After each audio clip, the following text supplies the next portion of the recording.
කොල්ලෝ ඉන්නවා අවුරුදු 30ට කිට්ටුයි නායකයන් අර පල්ලා කඩවල වල තියෙනවා අදත් අර යනකොට 150 මාලයක් ඕව නෙල්ලගෙන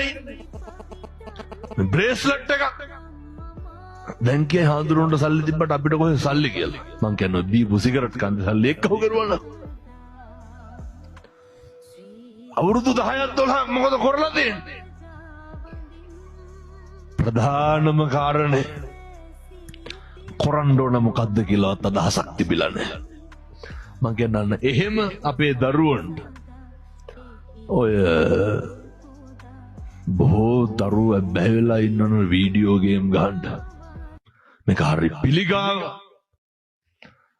කොල්ල බුදියන්නේ ගෙවල් වල පාන්දර 2ට 3ට විතර මොකද කරන්නේ එතක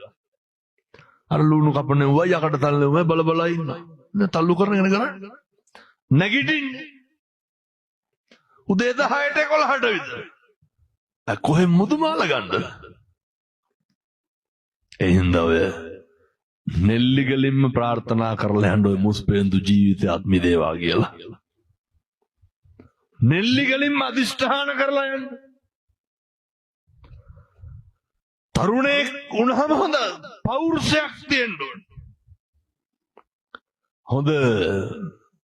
අභිමානයක් තියෙන්න ඕන